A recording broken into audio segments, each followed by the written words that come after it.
آج کا ہمارا ٹاپک ہے مذکر اور مؤنث۔ جنس کے اعتبار سے اسم کی دو قسمیں ہیں، ناؤن کی دو قسمیں ہیں جنس یا جینڈر کے اعتبار سے، مذکر اور مؤنث۔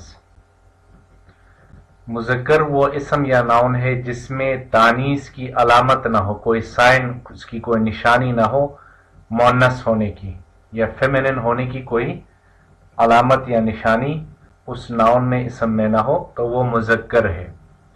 جیسے فرسن، فرسن گھوڑا، تو فرسن کا جو ناؤن ہے یا اسم ہے اس میں مؤنث ہونے کی یا تانیث کی کوئی علامت یہاں پہ نہیں ہے تو یہ مذکر ہے۔ اور رجلن، رجلن کا مطلب ہے آدمی، اس ناؤن میں بھی مؤنث یا تانیث کی کوئی علامت نہیں ہے۔ یہ دونوں الفاظ مذکر ہے کیونکہ ان میں مؤنث ہونے کی کوئی علامت موجود نہیں ہے۔ اور مؤنث وہ اسم ہے یا وہ ناؤن ہے جس میں تانیث کی علامت لفظاً یا مانن پایا جائے، یعنی وہ ورڈ ایسا ہو کہ اس میں وہ تانیث کی نشانی ہو یا اس کے میننگز میں معنی میں وہ مؤنث یا تانیث کی علامت پایا جاتا ہو۔ تو مؤنث کی علامتیں تین مشہور علامتیں ہیں۔ سب سے پہلے الف مقصورہ، جیسے بشرا، بشرا، یہ الف مقصورہ ہے جو کہ تانیث کی علامت ہے اور نشانی ہے۔ تائے مربوطہ، گول تایا، تائے مدورہ جسے کہتے، جیسے بقرۃن میں جو تا ہے یہ تانیث کی نشانی ہے، علامت ہے۔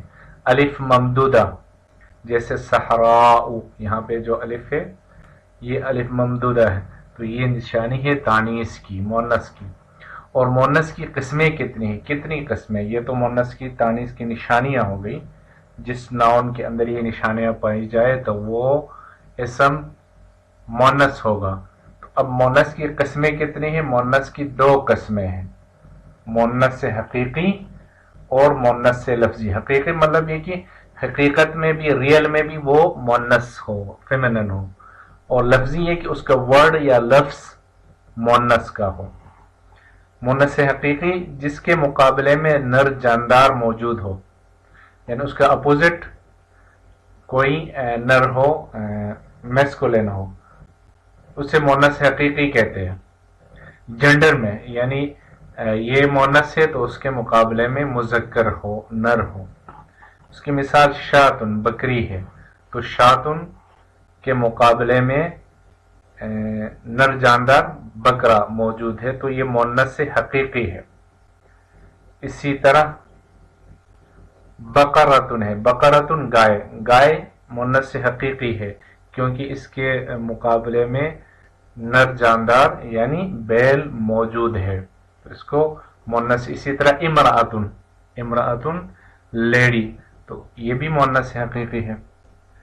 ان کے مقابلے میں نر جاندار بھی پائے جاتے ہیں اس لیے انہیں مؤنث حقیقی کہا جاتا ہے۔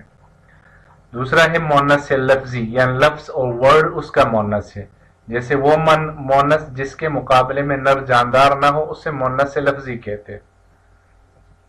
اس کی دو صورتیں ہیں، مؤنث قیاسی۔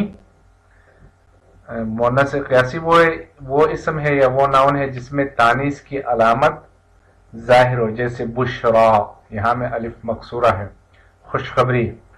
ظلمتن اندھیرا، یہاں پہ تائے مدورہ ہے یا تائے مربوطہ ہے، تائے تانیث جسے کہتے ہیں۔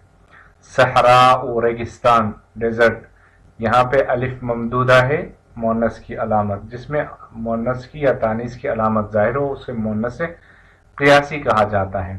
تو یہ الفاظ علامت تانیث رکھنے کی وجہ سے مؤنث کہلاتے ہیں، یعنی ان الفاظ میں تانیث کی علامت پائی جاتی ہے۔